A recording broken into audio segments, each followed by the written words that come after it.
14థ్ miss చేసుకోవటం మీకేమన్నా loss అనిపించిందా? అంటే యాక్చువల్‌గా 2 సినిమాలు వచ్చినా కూడా పెద్ద ఇది లేదు. సో, మీరు మంచి ఎక్స్‌పెక్టేషన్‌తో ఉన్నారు కదా! అదేమన్నా అనిపించిందా?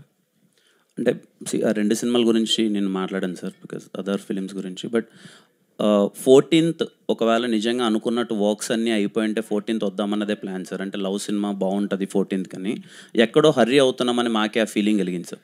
ఏదో తొందరపడి ఏసేస్తున్నాం ఆ సినిమా వద్దు. కొంచెం టైం తీసుకొని ప్రాపర్‌గా ల్యాండ్ చేద్దాం ఫిల్మ్ అని ఆ రోజు రాకపోవడం అయింది సార్. అది కంప్లీట్‌లీ వేరే డిసిషన్ ఏం లేదు సార్. కొంచెం అన్నీ చూసుకొని జాగ్రత్తగా వద్దాము. ఎందుకంటే మా సినిమాలో ఇంకా పాటలు ఎక్కువున్నాయి. మేమేదో తొందరగా పాటలు వదిలేస్తున్నాం. రీచ్ అవ్వడానికి టైం పడతది. కొంచెం నిదానంగా వద్దామన్నందుకే స్పేస్ తీసుకున్నాం. సోషల్ మీడియాలో కేవలం హీరోయిన్స్‌తో చాటింగ్ అనేసి అంటున్నారు. నిన్న హీరోయిన్స్‌తో చాటింగ్ చేస్తున్నారు. మాతో మాట్లాడరని ఫ్యాన్స్ మిమ్మల్ని నేను మాట్లాడాను సార్ వాళ్ళతో. నేను అందరితో మాట్లాడతాను సార్ నేను అందరితో. అమ్మాయిలతోనే చాలా తక్కువగా మాట్లాడతా. ఇంకా సిగ్గు